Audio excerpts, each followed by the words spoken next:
All right, I want to welcome everyone to this week's meeting of the Clyde Sukeforth chapter of SABR. I'm Bruce McClure, the chapter chair, and we always hold our meetings in conjunction with the Gardner-Waterman chapter of SABR in Vermont, Dr. Clayton Truder, chair. Now, before we get started tonight, I've got a couple of things to go over. The first is a new feature that I'm able to provide our membership.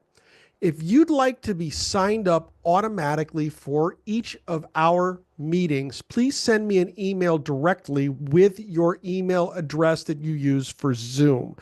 Signing you up for each meeting does not necessarily mean that you are locked into coming each week. It just skips all the hoops you have to go through, gets you signed up, and sends you the meeting information automatically. So if you'd like to do that, send me an email and I'll get you on that list today. And moving forward, all you'll have to do is wait for that sign up sheet to hit your inbox the day of the meeting. Now I want to talk to Dixie Tarango for a minute, who sent me an email today. Dixie, you had a couple of things that you wanted to discuss with the group tonight, so I'm going to turn it right over to you. Dix? Not much of a discussion. Yeah. Tonight at 10 p.m., I will be on WBZ Radio here in Boston for 2 hours, 10 to midnight, with my friend Morgan White Jr., who's subbing for Dan Ray, who usually does the program. I'll be talking about national parks. So it's not baseball, I know, but if you're interested in national parks, you're in the area, or you want to tune it in on your computer, I will be on to call-in show. I'll be on from 10 to midnight. And were you working on anything written, or do you want to keep that under wraps for now? I have a piece out for the 19th Century newsletter about changing the record books in terms of one particular player that I have found two mistakes for that are big deals to this player from the 19th century. And I'm gonna, as soon as my readers get done with it, I'll be sending it off to Bob Bailey for printing in the newsletter. Perfect. Hopefully you'll be able to allow us to print in our newsletter on Mondays as well. That'll be great. Thank you, Dixie. I appreciate you. While I'm at it, Jeff Cohen, my guy, where are you, my friend? I am now off mute. Thank you very much. Was going on, man? Well, the plug for baseball and BBQ. This week we have on an author named Phil Coffin, who wrote a great book called When Baseball Was Still Tops, Portraits of the Game in 1959, card by card. Now, he takes a baseball card and for the whole set of 1959 and tells a little blurb about each one. Interesting enough, one player was not in the 1959 set. One big superstar. Anybody know who it is? Ted Williams. Ted Williams. That's right.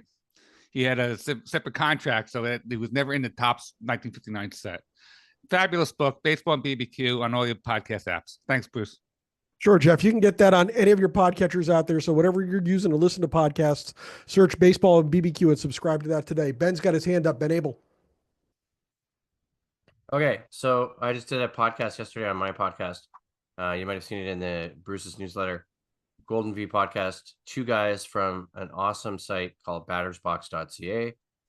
And we did a top 30 Toronto Blue Jays prospects podcast on my podcast, talking about the complete rundown of the Batters Box top 30 of the top 30 Jays prospects, including a number of prospects that I saw this year while working the baseball games in Vancouver. The Vancouver Canadians are the high A affiliate of said Toronto Blue Jays. And I'll pop a link in the chat here to the YouTube portion of that conversation, which my podcast streams live to my YouTube channel. And I do already subscribe to Baseball and Barbecue. There you go. That is another podcast that you can grab with any podcatcher that you use out there on your preferred device. Ben does a great job. He is connected to us here in New Hampshire with the Blue Jays and the AA affiliate of the Toronto Blue Jays with the New Hampshire Fisher Cats. That's right. And so one more thing. So I've been writing weekly minor league updates for Batters Box for the last 2 seasons. Wednesday nights it goes up during the baseball season, covering Dunedin, Vancouver, New Hampshire, and Buffalo. There you go. Perfect. All right. On to our feature presentation.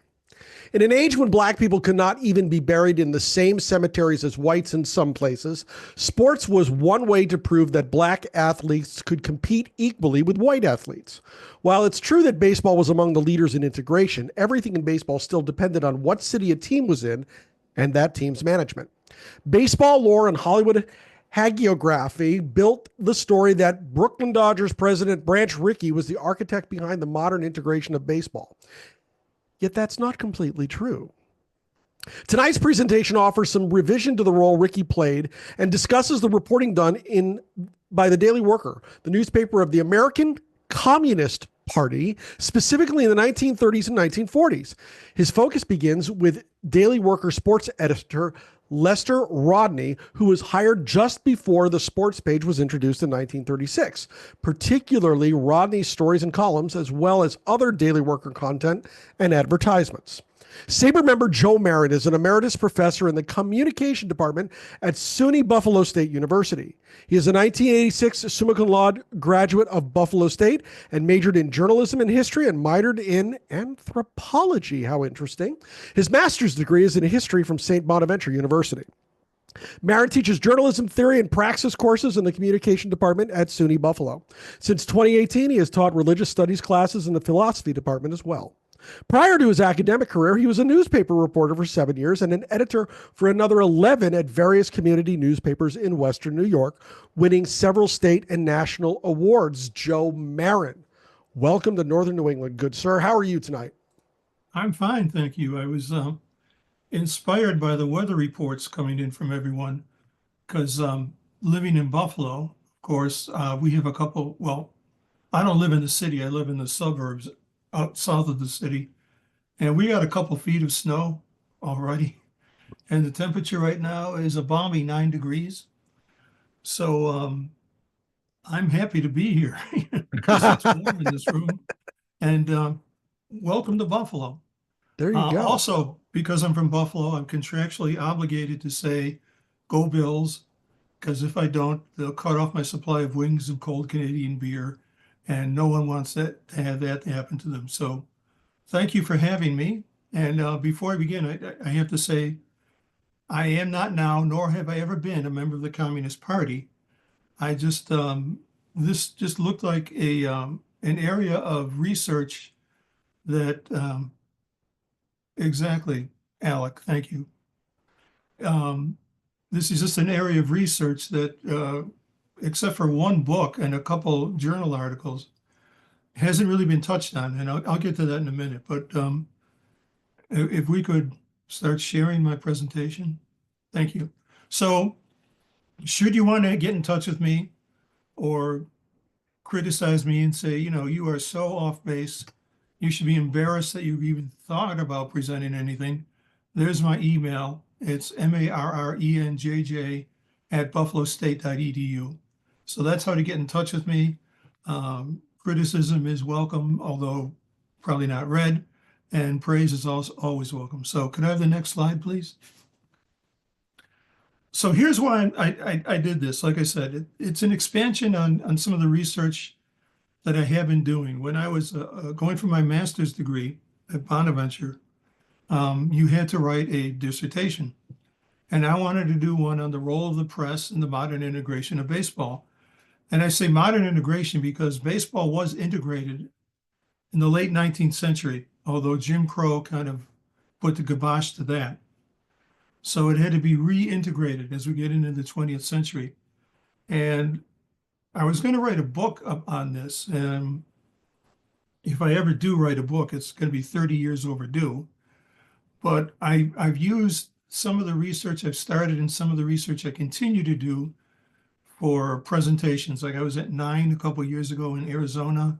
I was just at SABR 52 in Minneapolis, and never being one to throw anything away. I also did part of my research for a dissertation on an advanced diploma in research from Cambridge. So I've used this stuff a lot. But the goal might still be to write a book on the press and the modern integration of baseball. I focused a lot on the Negro, the Black press, and the natural extension from that was the communist press, which is why I'm doing that. And if I do write the book, I got to do the chapter on the mainstream press. So next slide, please. I was obviously channeling Evan Costello when I did this part. So baseball wants to say that it was the first. And okay, to a certain extent it was.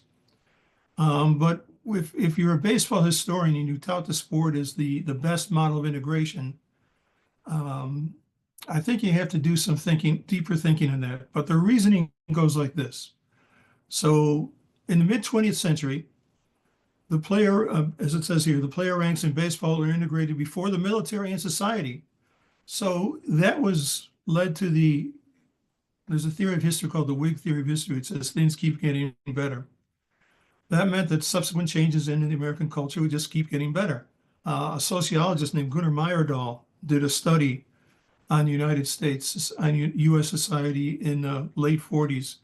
And he said, essentially, there are two Americas, a black one and a white one. And you got to figure out a way of coming together in one nation. So the thinking goes that baseball might have been among the leaders. All right, so that's my research question one. Was it? Next slide, please. Baseball is going to say, well, look at baseball integrated in 1947, and it wasn't until 1948 that Truman signed an order integrating the military. And by the way, that's Truman, and I have no idea what he's signing, but it is a picture of Truman signing something. So let's pretend it's Truman signing Executive Order 9981, which says it is hereby declared to be the policy of the president that there shall be equality of treatment and opportunity for all persons in the armed forces, excuse me, without regard to race. Next slide, please. So that was almost a year later, 10 months later, when the Air Force actually becomes the first of the armed forces to integrate. And it said in May 11, 1949, that no longer will we be segregated. In fact, there will no longer be Negro units and white units, but as it says there, all individuals, regardless of race, will be accorded equal opportunity for appointment, advancement, professional improvement, promotion, and retention in all components of the Air Force of the United States. So Truman signs that executive order in July of 48, and 10 months later, the Air Force comes up with its plan for integration. And they're still going to argue, well, you know, baseball came first. Okay, next slide, please. If you ever get to Montgomery, Alabama, and I don't know why you would, but if you ever get there, the Civil Rights Memorial designed by Maya Lin. Maya Lin is also the person who designed the Vietnam Veterans Memorial in DC, has this monument for the civil rights workers who died. She picked 40 of them between the 1940s and the 1960s. And on Martin Luther King Day, I think it's kind of appropriate that we bring this up. So if you go there, the idea is that you can see along the bottom there, the writing, those are the names of the 40 people who were killed fighting for civil rights. And as you touch the names, water flows over your fingers as you touch them. And Maya Lin got this idea from Dr. King, who used it in one of his speeches. And he got that from the book of Amos, chapter 5, verse 24, where he says, we will not be satisfied until justice rolls down like waters and righteousness like a mighty stream. So as it says there on the circular table, water is going to flow across this timeline, across the names and the dates of the 40 men, women, and children who died during this struggle. And behind the table, the water flows over, and the words, you can kind of make them out up there, until justice rolls down like waters and righteousness like a mighty stream. So again, we have this idea here that baseball led the way. Superficially, we can say, yeah, it did, because of all of the examples from the military and civilian life. But there's a catch to that. So can I see the next slide, please? If we're going to say baseball led the way, we have to realize that it led the way sporadically. So it really depended on what your where you were, what city you were in. what league you were in, and what the management was like. Because in 1952, there were still only about a dozen black players in the major leagues. And it isn't until 1959 that Elijah Pumpsie Green becomes the last black player to integrate the major leagues when he's called up from the Minneapolis team by the Bo Sox. Just as kind of a little bit of context here. So Green played 50 games with the Boston Red Sox that 59 season, but he also played 98 games with the Minneapolis Millers of the AAA American Association. He didn't last very long. He spent parts of 3 seasons at the end of his career in the minors. 1963, he played for the Mets. 1964 with the Buffalo Bisons.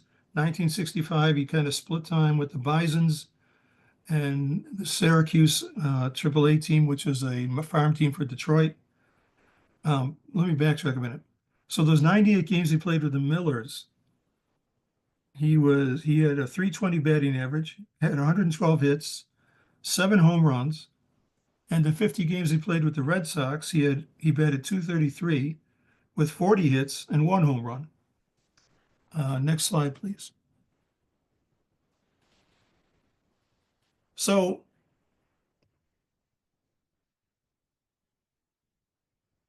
okay.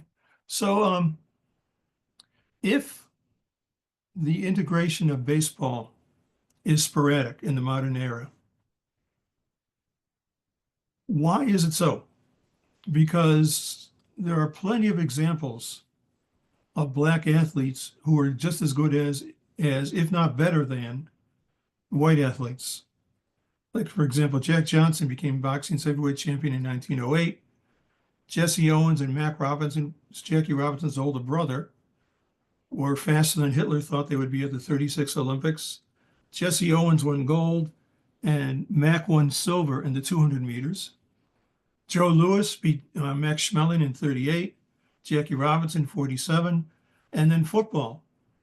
The Los Angeles Rams, when they moved from Cleveland to Los Angeles, 48, part of the, excuse me, part of the Los Angeles press argued that the Coliseum, since it was a public building, the Rams should be integrated.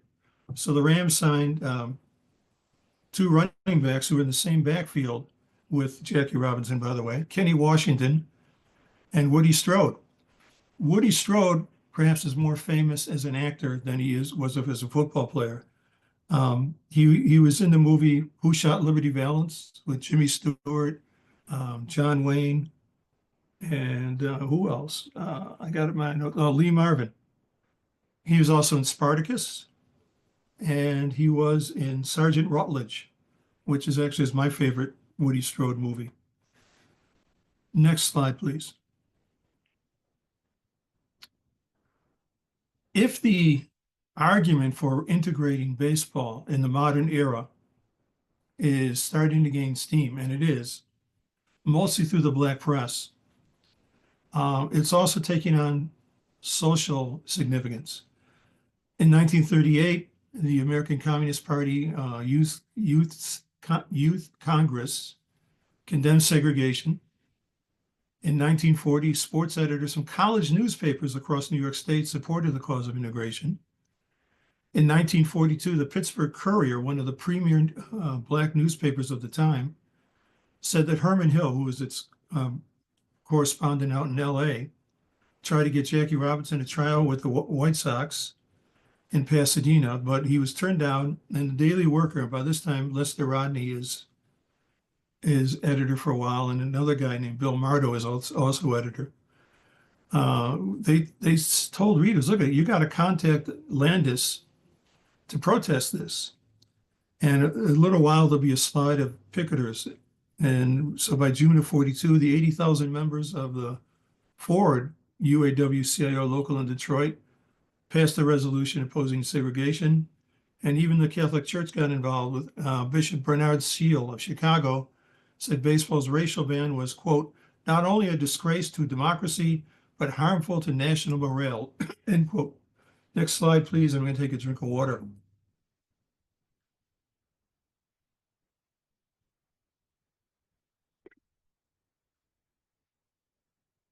Now, that is not Branch Rickey, and that is not Jackie Robinson. But if Hollywood in movies is going to say, that's Harrison Ford is Rickey and Chadwick Boseman is Robinson. If Hollywood is going to say, well, it's all Rickey, then I'm going to show you a picture of Hollywood. So baseball lore and Hollywood hagiography says the Dodgers and Rickey was the architect behind the modern integration of baseball. And yes, he played a role. There's no denying that. But it wasn't all Rickey all the time. So my intention was to revise. If I come not to bury Rickey, but to praise him in some ways. But in order to do that, I wanted to look at the Daily Worker, because the Daily Worker really had it in for Rickey. Yeah, they were not afraid of criticizing Rickey and Landis and saying, you know, we really ought to look at the complete story of the modern integration of baseball. So next slide, please. Well, go back there. Thank you. This is the January 13th, 1958 front page of the Daily Worker, and it's the last edition of ever printed. And Lester Rodney, who was the sports editor, and usually the sports page is the last page. Paper's only 8 pages. Usually newspapers are printed in groups of 4. So it'll be page 1 and 4, excuse me, 1 and 8, 2 and 7, so on and so forth. So it's easier to print them out that way. So mostly newspapers are printed in, they're either 4 pages, 8 pages, 12 pages, or 16 pages. So it's the last page is page 8. And he said this about the Daily Worker's crusade, if you will. Also, and this is, like I said, the January 13th, 1958 edition, page 8. Well, this is for the front page, but as he wrote on page 8. Also in those first daily sports pages was a comprehensive list of Negro players we thought baseball fans should know about, plus a pointed interview with National League President Ford Frick, plus the beginning of constant interviews with white big league managers and players who knew the worth of the barred Negro players, such as DiMaggio calls Page greatest pitcher. That is not my emphasis. That is the emphasis that Rodney put in the original. Next slide, please. So that's not a very good picture of Lester Rodney, but that is a picture of Lester Rodney. And he was hired in 1936, and still 3 years later, 2.5, 2 3/4 years later, 3 years later, there's not a whole lot of change coming on. So Rodney devotes a whole column to this letter from a guy named Gil Green, who's the president of the Young Communist League, that said, basically, you know, don't be afraid of integration. Integration is not going to tear down the fabric of the country. And the quote he used that Green had here is, they, meaning baseball, must be shown that the people of this country, the hundreds of thousands of baseball fans, are opposed to a continuation of a practice which is un-American and which can serve no other purpose but to give encouragement to other forms of racial bigotry and misunderstanding. Next page, please. So they blame Landis, and Jules Tigel said in the 1942, the Daily Worker sent clippings to Baseball Commissioner Landis of victories by black teams against major leaguers with the note, and this is the May 25th, 1942. Thank you. This is in the May 25th, 1942 Daily Worker. Can you read, Judge Landis? Why does your silence keep Negro stars from taking their rightful place in our national pastime? Excuse me, at a time when we are at war and Negro and whites are fighting and dying together to end Hitlerism. Excuse me, I need a drink of water. Next, please. So Rodney, Lester Rodney, the sports editor of the Daily Worker, was a medic in the Army, stationed overseas in the Pacific Theater. Just before he left, just before he was deployed, in May 26, 1942, he wrote a story that rhetorically asked Landis, excuse me, 1 million fans sent you their signatures on petitions. Big league managers, players, fans, sports writers have asked for the end of Jim Crow in baseball. You haven't said a single word yet. Speak up, Judge Landis. And just 3 days before that, he wrote, permission to hire black players must come primarily from Judge Landis. Next page, please. So I mentioned before that they gathered they had petitions and they gathered signatures from people going to games, mostly in New York, because New York has 3 teams, the Giants, the Yankees, and the Dodgers. And in Chicago with 2 teams, the White Sox and the Cubs. So this is a picture of some protesters in New York. Kind of a mixed bag, because you can see some of the signs say, admit Negroes to big league baseball. Other signs said, we demand more evening school gyms. These people would march outside of the stadiums and ask for people to sign petitions to integrate baseball. And they got about 1.5 million signatures that they sent to Judge Landis. Next page, please. So I was a newspaper editor for 11 years. And the theory in newspaper design is, if you have a picture, you have to make sure that the action of the picture goes back into the page. You do not want to put a picture with the action going off the page, because that's going to have readers' eyes go off the page. So you don't know how long it took me to find a picture of Branch Rickey looking into the page, but I finally did, and I used it. So here's Rodney, again, taking this revisionist view of Rickey. And like I said, he doesn't want to bury Rickey, but he's not going to praise him too much either. I think most of that was just because there was a bit of resentment. I'm using my radio voice. A bit of resentment there, because he thought that Rickey claimed all the glory for himself, instead of saying, okay, it wasn't just me, it was a whole social movement. But this is in Erwin Silver's book, Press Box Red. This is on page 102. And this is Rodney talking about Rickey. Of course, it always rankled me that he, meaning Rickey, never acknowledged the role of the daily worker in all this. But he was a big anti-communist, and he hated the idea of us getting credit for anything, especially for breaking the color line. He didn't want anyone to think that he had succumbed to pressure from the Reds. You and I both know that he means communists and not the Cincinnati Reds.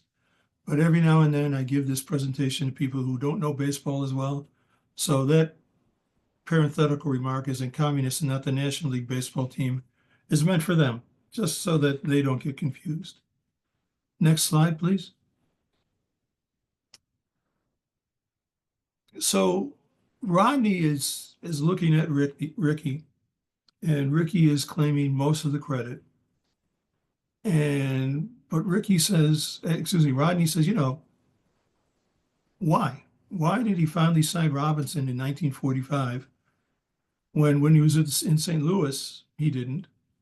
And a lot of baseball books will quote Rickey on saying this, why Rickey signed Robinson. I cannot face my God much longer knowing that his black creatures are held separate and distinct from his white creatures in the game that has given me all of my own. Okay, that's one reason. Another reason might be that Rickey, being an astute business person, saw that it could be good for business, as Gil Green was trying to point out a couple of slides ago. So he told a reporter from Harper's Magazine, and this is March 19th, 1946, on page 69, that he brought him, meaning Robinson, up for one reason: to win the pennant. I'd play an elephant with pink horns if you could win the pennant. So obviously the extra revenue from winning a pennant in a World Series was certainly an inducement. Next slide, please.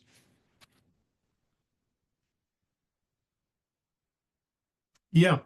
St. Louis is certainly more southern, so you're probably right.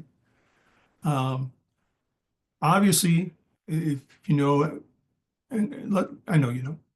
Obviously, that is not Harrison Ford or Chadwick Boseman. That is actually Branch Rickey and Jackie Robinson. And although Rickey is looking off the page, Robinson is looking in. So I got my design covered. So framing Rickey as a civil rights champion is what the Daily Worker's Bill Mardo, he was sports editor when Rodney served as a medic in World War II, called the Boobamas School of History. Boobamas is a long-loved Yiddish expression meaning fairy tale. A Boobamas is a myth, something other than the truth, and which, intentionally or not, manages to mix up your head a little. Next slide, please. Rickey, of course, rightly or wrongly, is going to get most of the praise, but also is going to get most of the damnation after signing Robinson and, of course, promoting him to the majors in 47. Probably the biggest threat came from baseball players themselves and actually even from the Dodgers. The spring training survey in the Sporting News said the team was, quote, mainly antagonistic, end quote, about calling up Robinson. Next slide, please. And here you have Carl Furillo. And here's where, though, Rodney does credit Rickey for standing up to the players, for actually taking some ownership of what he did. And this is in Silver's book, Press Box Red, on page 103.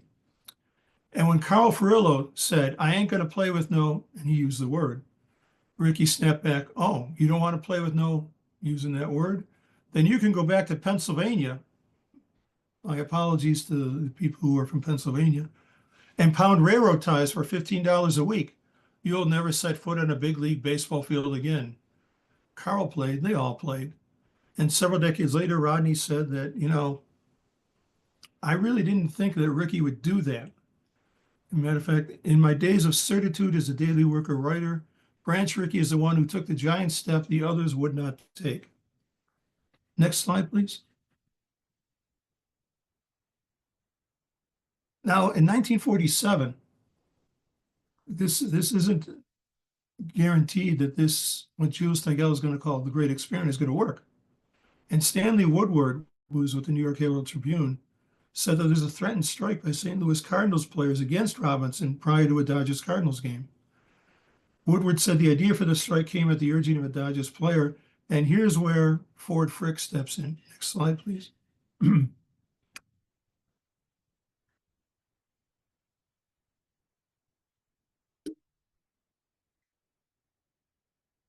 Now, Frick did say this, write this, and I think it bears repeating.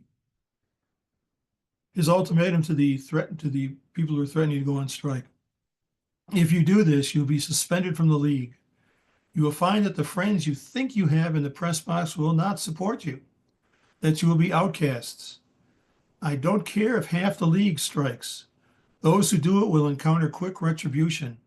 They will be suspended, and I don't care if it wrecks the National League for 5 years. This is the United States of America, and one citizen has as much right to play as another. The National League will go down the line with Robinson, whatever the consequence. You will find that if you go through with your intention, that you have been guilty of madness. Next slide, please. And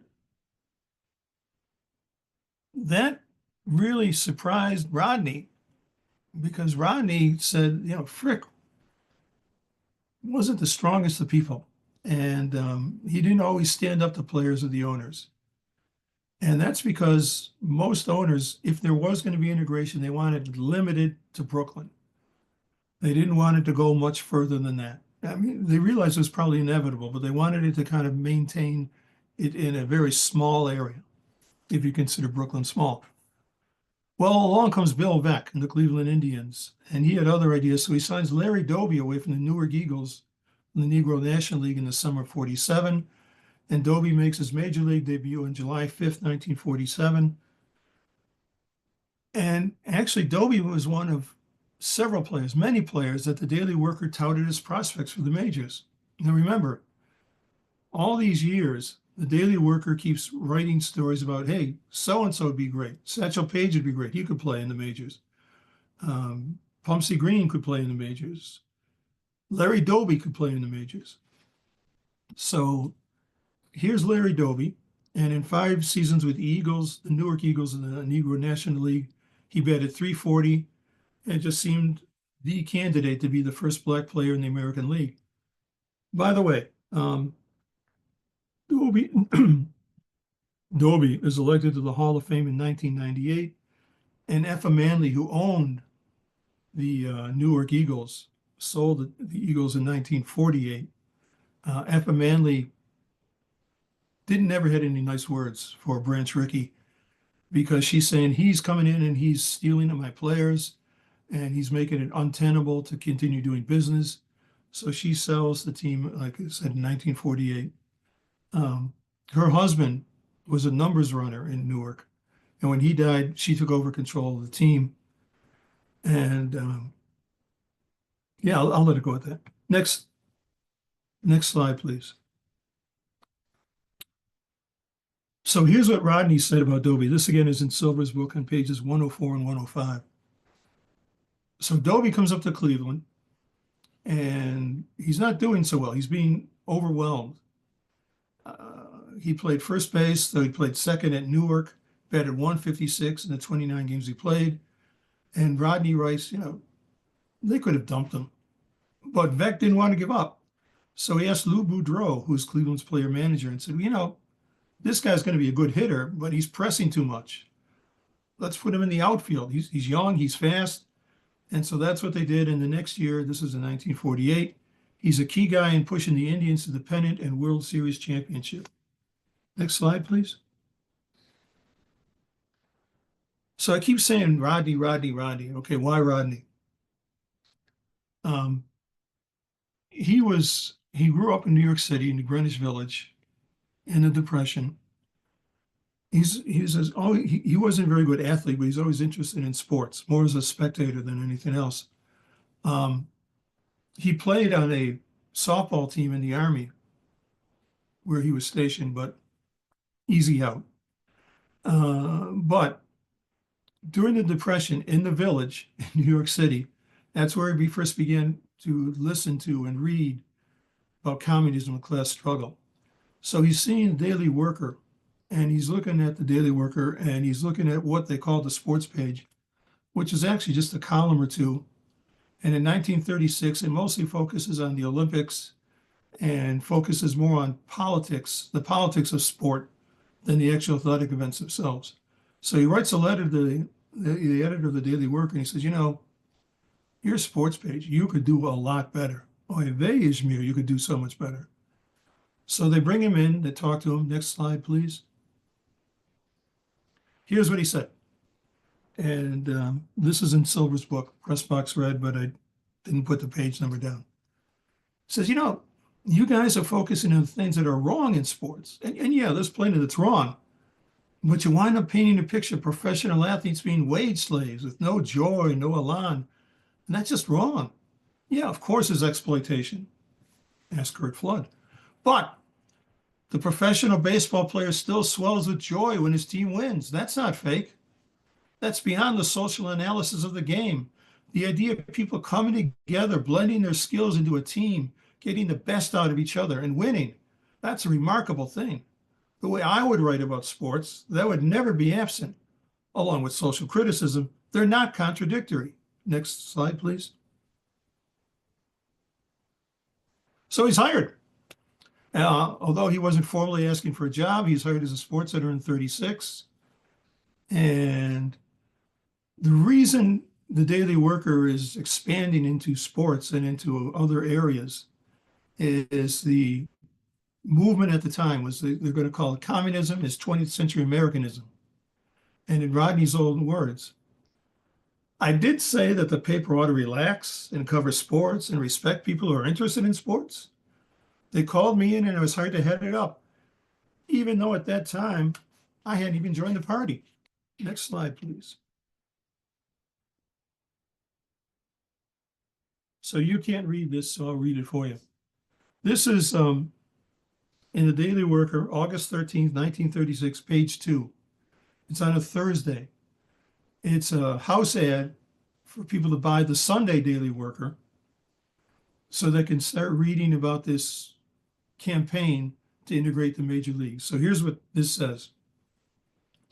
Outlawed by baseball, the crime of the big leagues. One of the most sordid stories in American sports. Though they win laurels for America in the Olympics, though they have proven themselves outstanding baseball stars, Negroes have been placed beyond the pale of the American and National Leagues. Next slide, please. So that was the ad. And this story, which is on page 1 on August 16th, said segregated baseball was unfair to fans and players, since the players in the Negro Leagues were banned, even though they would improve the quality of play in the major leagues. Here's what the article said. Fans, it's up to you. Tell the big league magnates that you're sick of the poor pitching in the American League. Big league ball is on the downgrade. You pay the high prices. Demand better ball. Demand Americanism in baseball, equal opportunities for Negro and white stars. Notice how they're framing this, Americanism. Okay, it isn't communism, it's Americanism, is the way the Communist Party paper is framing this. Next slide, please. Excuse me.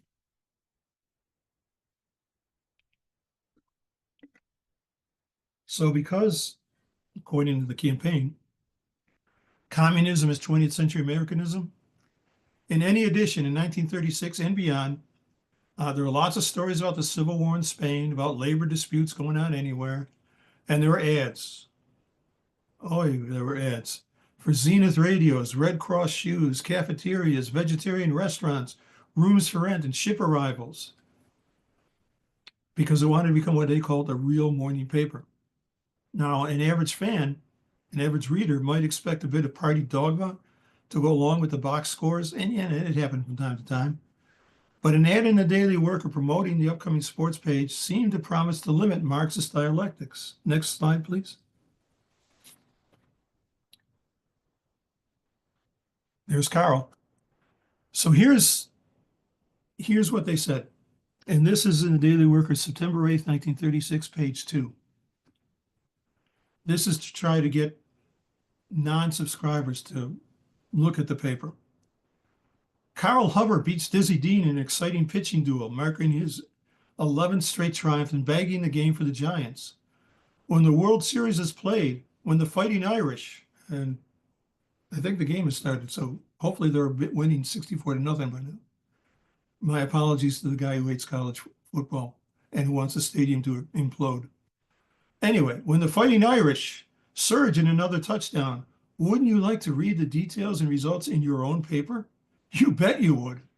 That's why soon the Daily Worker will add a sports page, giving complete results, dramatic descriptions of these events. And there'll be a snappy sports column that'll be a smash hit. You'll find the page completely entertaining. Next slide, please. So that was Rodney's job. And that's a picture of Rodney on the right as a young man and a picture of Rodney on the left as an older man. And he says what made that work was he was a fan. That was crucial. Said, you know, you could have hired just any old ideologue to run the campaign, but if they didn't know baseball, it's not going to work. But what Rodney wasn't a fan of was baseball's racism. And he joined with the black press in condemning racism and class struggles. Remember, this is a communist paper, bourgeoisie and proletariat, so it's a class struggle. While also covering the sports beat and laying out his pages. And yeah, he still had to prove to his colleagues that the Daily Worker was a legitimate sports page.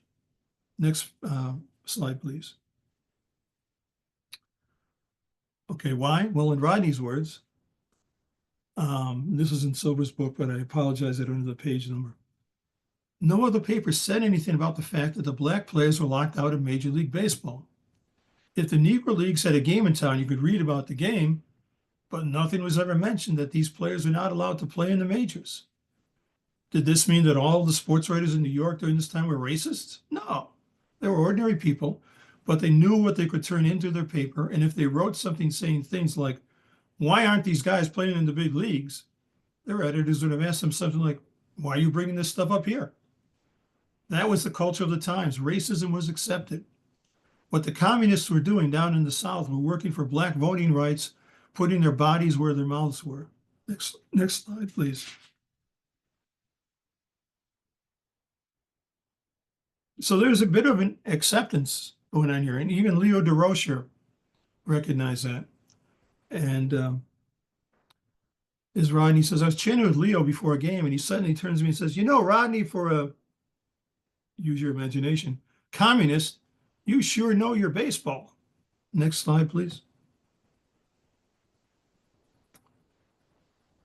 Well, if they did know their baseball, it's because they were content, they were happy with the product.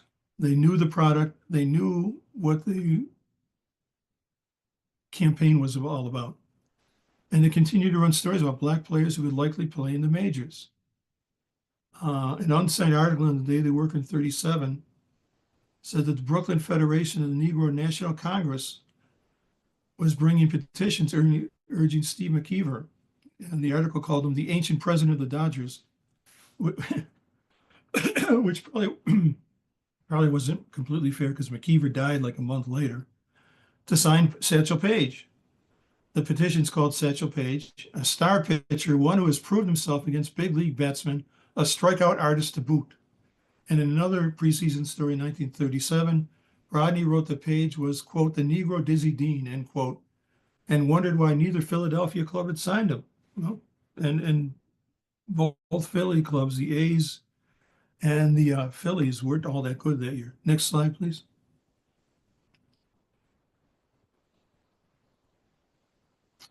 So again, they're blaming all of this on Landis. Why isn't anybody signing Paige or whomever?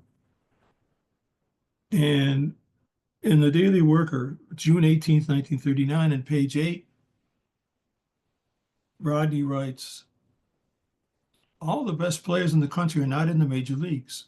Even according to the record books, which are public records, it's easy to see that the majors could use some of the boys, kind of a culture of the times, who are playing in obscure teams and leagues you've never heard of.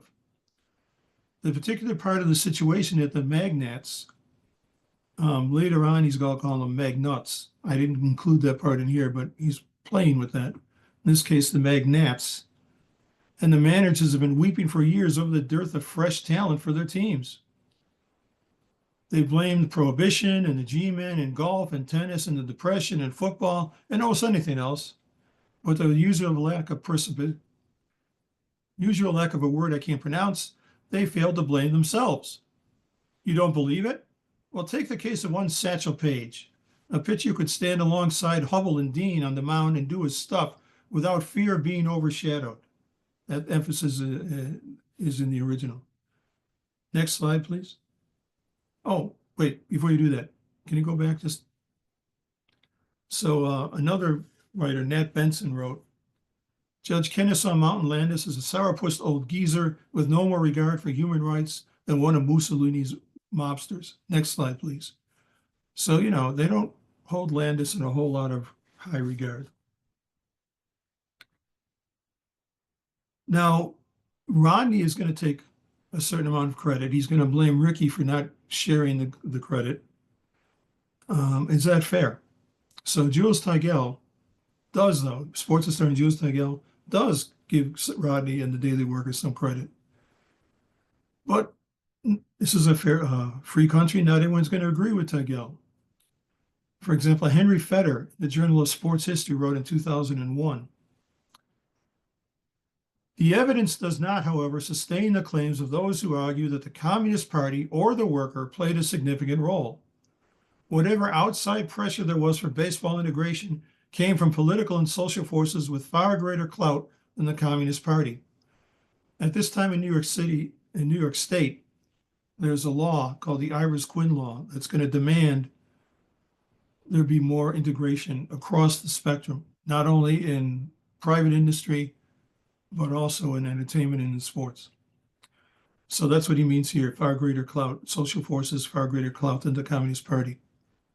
Evidence that Branch Rickey was driven even by such mainstream influences is slim.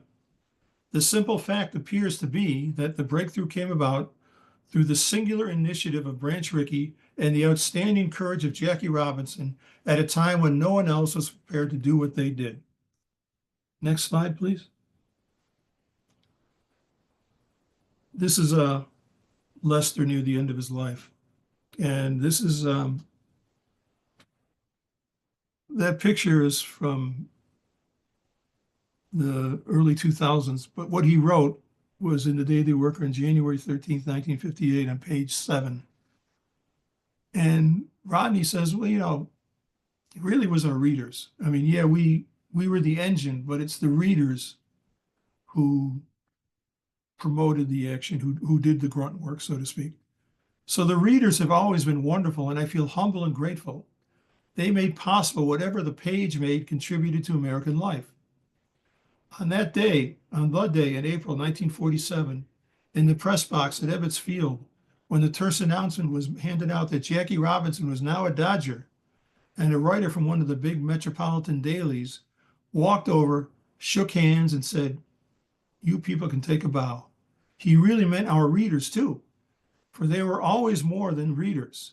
They were the people who made history as they read history. Next slide, please.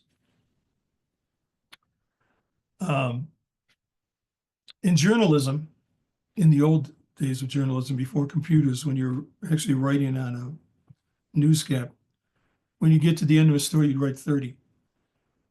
So the 30 to Rodney is that he quit the Communist Party in January 1958 when the Daily Worker really downplayed the Khrushchev report of 56 that basically said Stalin was a monster, abused human rights, killed millions of people.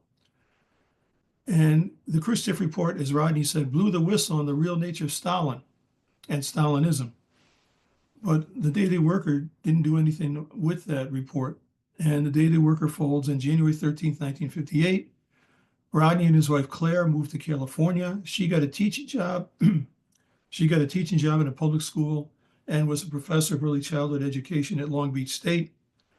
Rodney moved from job to job. He worked for the Santa Monica Outlook for a little while. He was in advertising for 4 years. And he ended up, this is a certain amount of irony, he ended up at the Long Beach Independent Press as its religion editor before he retired in 75. And he died in December 2009 in Walnut Creek, California. He was 98. Next slide, please. So if you do want a copy of this or look at a copy and whatever, these are my sources here. Of course, the Daily Worker and a lot of secondary sources. The most one I consulted the most was down at the bottom, Irwin Silver, Press Box Red, the story of Lester Rodney. That is it. Thank you very much. And we can actually catch some of the Notre Dame Ohio State game. If you have a question for our presenter or Joe Marren tonight, go down to the bottom of the screen and hit the react button. You will then see another button marked raise hand. Hit that raise hand button and we'll get you in line to ask questions of Joe Marren this evening. Jeff Cohen, hand right up. You are first. Go. Thanks. Yeah, it's not a question, more of a observation. Some things that things I didn't know that were in your presentation, which I like to which I appreciate. I mean, I didn't realize there was only 12 black players in the majors in 1959. I thought it was more than that. You know, given whatever. And Jackie Robinson had a tryout in 1942. I mean, he came to the major leagues at 28 years old. Can you imagine if he started a few years earlier? That would have been something else. And just one other comment is today is Martin Luther King Day, but I think I think Jackie Robinson should get a lot of accolades because he was the forerunner to he started a lot of this before Martin Luther King, who was a great man, of course, but Jackie Robinson was really I believe the civil rights leader who started this all. Thank you. Oh yeah, and actually, because of what he had to endure when he died so young, that a lot of people said, well, look at, I mean, who could have put up with everything he had to endure? Maybe that contributed to his early and untimely death. Yeah, you're exactly right. One of the things I recall from my baseball history lessons, so to speak, And I think I'm recalling this correctly. I believe Robinson also had a tryout with the Red Sox. I know. Go ahead, Joe. He might have. He did. I probably got that out of the thing with the 42 thing. I'm pointing up here because my Jules Tigel book is up there, although I don't see it right now. But I got that out of Jules Tigel's Baseball's Great Experiment book. Somebody was going to make a comment and they stopped. I don't know. Was that Bill? Bill Yeah, Nolan, go. I started. Yeah, he had a tryout with the Red Sox in 1945, along with Sam Jethro and Marvin Williams, the three of them. And it was Wendell Smith from the Pittsburgh Courier who brought them to the ballpark. A city councilman in Boston threatened to pull permits for the Red Sox to play at the park if they didn't give a tryout. So they had one. Everybody kind of considered it to be a sham tryout, but they did go through the motions. He never got a call from the Red Sox afterwards, even just to say thanks for coming by. And I think Willie Mays and Henry Aaron also had tryouts with the Red Sox. Am I correct in that, Bill? Mays was scouted by, well, they were both scouted. Oh, scouted. That's it. They Okay. didn't come Sure. to Fenway Park, but they were, in Alabama, and they were being scouted. That's what that's the way I hear it. Necessarily that favorable. Okay. Bill Joe was Ross. one of my editors. We just finished the book, and Bill was, I think you were the primary editor on it, if I recall correctly. Which? The one in the minor leagues? There is a brand new book on the minor leagues that George Polish is the primary editor. Maybe on if not that, then maybe on the ownership. I did the one on the Montreal Expos. Anyway, I know you've edited my stuff before, so. Yeah. When the Miners Went Bust is the new book that just came out that you can download for free in the SABR at the SABR website now. Joe Ross, go get him, my friend. How you doing, Joe? Fine, thank you. Go get him. Joe, great presentation. I loved it. Very interesting and informative. Thank you. The one thing I did want to say, just because of the way you pronounced it, when you referred to the Bubba mice, that's an old Jewish word. Bubby, it's Bubby mice. Wow. Okay. Bubby is a Hebrew word for grandmother.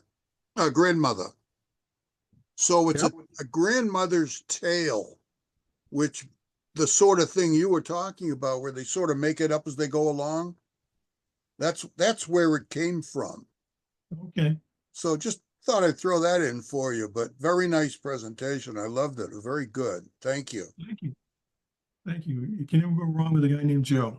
There you go. You've actually reminded me, Joe, of a gag that I have with my mentor, who also happens to be a woman who is Jewish. When she's giving me a hard time and I want to get under her skin, I'll call her Bubby, and it drives her nuts. And you know what? I know she watches some of these. So, hey, Bubby. Karen Holleran. Save me, Karen. Go. I just watched 42 today again. And I was wondering how much of all that movie and your research, did any of it match? Or do you finding that a lot of it is rumor or legend or? Well, there was, it's Hollywood. So, they got to sell tickets. The intent of it matched. Not all the dialogue, of course, matched. But yeah, there was a fair amount of truth in it. Yes. Okay, thank you, because that was interesting. I liked your presentation. Thank you. Long lost chapter member. Thank God he was found, or I was going to have to drive to Lancaster. Glenn Vassy, about time you showed up. Go. Sorry about my absence, but yes. Thank you. And thank you, Joe, for a wonderful presentation. It's a subject that's near and dear to my heart. I came into SABR, obviously through my love of baseball, but my love of baseball had led me to a book that was called On a Clear Day They Could See Seventh Place. And it talked about Bill Veeck's plans to improve the Philadelphia Phillies of the 40s, the early 40s, by taking over the team and ditching all of the white players and hiring Negro leaguers to take their place. And it was such a fascinating concept that I decided I needed to start researching, just speculating, who would he have chosen? What would have happened? And I knew nothing at the time about Negro League baseball. So that's when I started and wound up going to Jerry Malloy conferences, and Ted Knorr got me involved in SABR. And that was back in 2002. And it's been wonderful ever since that I've been involved in this. But that was the key thing that struck my interest, was just the speculation of what would have happened had he done that. And according to Veeck, he was stopped by Judge Landis from doing so. And it was appropriate that he got the opportunity to sign Larry Doby for the Cleveland Indians and make the American League integrated as well. But at any rate, just wanted to say that this whole subject, during my research for this subject, I had uncovered a lot of the Daily Worker stuff. And it was so nice to hear it codified and brought into focus in the way that you've done. And I appreciate that. Well, thank you. Thank you very much. Yeah, the interesting thing about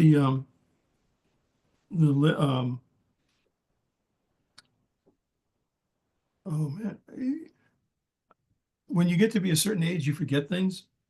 And Jerry Malloy, the Jerry Malloy conferences, I used to go to them when they were in Cleveland, because Cleveland's just a short ride away. I may have met you at the one in Cleveland in 2003, 2004, whichever it was. Could be. I could have. But yeah, I haven't gone to one since then, unfortunately. Yeah. Mike Gimbel wanted to get in here, so I'm going to have him unmute if he could. Okay. Go. Yeah, I come from a different perspective. I really love the fact that this issue, this whole type of discussion has come up. Because I am communist, okay? And I grew up in that period. The daily worker that you're referring to in that whole period of the 50s was banned. It was my mother that had the secret mailing list, which he worked at the Jewish Currents and got out the paper. Okay, so, and two of my brothers were court-martialed during the Korean War for being communists. Okay, so I have a little different, but I have a different view of this. Yes, the Communist Party did a lot and always has placed the question of racism at the forefront. However, I have a completely different view of how Jackie Robinson was signed and the role of Rickey, because at the time, this was the Red Scare period. This was the Cold War. This was a wholly different situation. And as MLK said, there is no MLK without Jackie Robinson, because the baseball was almost a national religion at the time. So I did a presentation on the 50th anniversary to the SABR. I think it was Jerry Malloy. I think it was in Atlantic City, if I remember, in 97 or 98 on for the 50th anniversary of Robinson coming in. And my perspective was that it really originated from the White House. And I gave a whole perspective of what you had shortly before Robinson was signed. The owners voted 15-1 against integration. Rickey was an employee. He could be fired at will. the whole question is, why wasn't he? And I went into that whole aspect in my talk at the SABR conference, because you cannot understand the United States and baseball and Robinson entering it without understanding the international situation at the time. So I went all into that, why it was, why DeRocha was removed as manager, and which he never even understood why, because that came right from the White House. So and why did Happy Chandler become the head of the representative, the head of the baseball, when he wasn't even expected, he wasn't even a candidate to become the replacement. And in fact, the Yankees were furious when Happy Chandler was chosen, because they had already pretty much set up who was going to be the next commissioner. And it just came as a total surprise to them, and they were utterly shocked, because the plans had, because it was politically necessary to break the color bar. Anyways, but I want to go further. That hopefully I can make a talk on that at some point.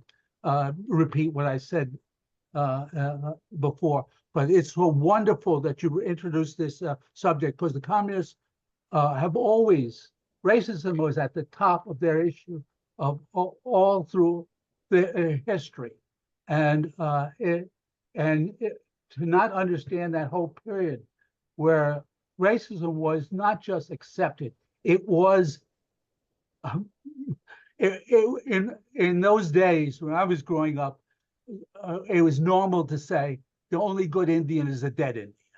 That was racism. If you were against racism, you were a commie pinko. So and I lived through that whole period. I grew up in the Black community, and it is something that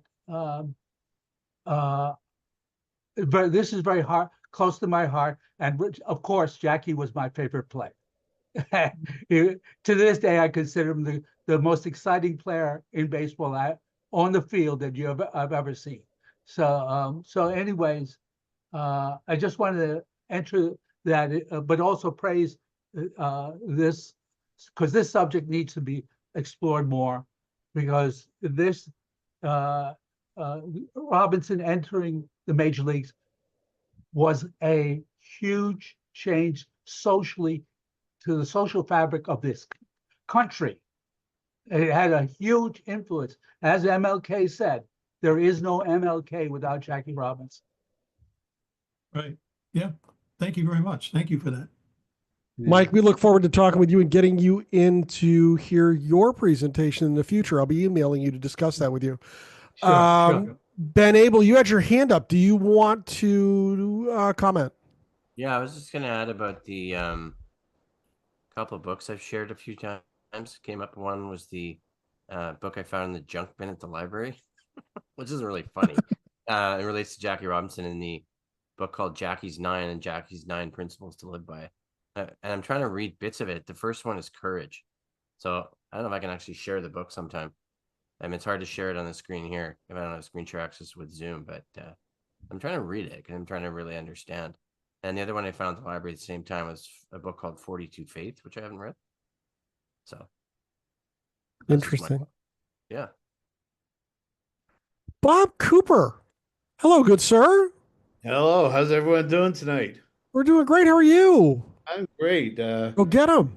Coming up from coming down here from Toronto is where I live, and I actually have a podcast now, a YouTube channel on Jewish baseball, and I was tuning in tonight because the next episode I'm doing, and I don't know how familiar people are with Sam Nahum, and he was brief major leaguer, but when we're talking about integration, he was in World War II. He was overseas running a team, and he actually had one of the first integrated teams because it was extremely rare at the time. and he had Leon Day, who I believe ended up being a Hall of Famer, and Willard Brown on his team. And they had a whole league over there. And Naham's actually, his Sabre biography is longer than I believe Joe DiMaggio's, and I think it's longer than Ty Cobb's, because there's a lot written about what he did for the integration of baseball. So just another part I thought I'd throw in there. They only played overseas, but he did play a little bit in the major leagues sporadically with a few teams. His team won the championship against General Patton's team. They played in Nuremberg at the big stadium there that had been Hitler's stadium, where he was famous for speaking. But after, it was in 45, so the war was over. And they had, I think, 10,000 people at the final game. So just another element. And he also was very much left-wing ardent communist. So fits kind of right in with the narrative tonight. So I just thought I'd add that little piece in. Thank you. Bob, I'd be interested in hearing more about your podcast. I'm going to have to connect with you offline here after the meeting at some point to discuss that with you. Absolutely. So Sorry, that's Bruce, terrific. I realized I missed a comment from Joe Ross about, I always put up that picture as my background picture. That's the Joe wants to know yard about the dog, hot dog before we go. 3-foot hot dog from Nat Bailey Stadium in Vancouver, Canada, where the Vancouver Canadians, the high A affiliate of the Toronto Blue Jays, play baseball. And so that is the 3-foot yard dog that goes for $30 Canadian on game nights. Looks like a great appetizer. I told you the story before, Joe. I bought it because our team made the playoffs and we were in the playoffs. And I said in September, if we make the playoffs, I'll buy the 3-foot hot dog. I bought the 3-foot hot dog, ate a foot of it at the ballpark, cut it into 2 other feet, and then brought it home in my backpack. I love it. And then stuck it in the freezer. Nobody can say that the Sukeforth chapter doesn't like to eat. Yes, we do.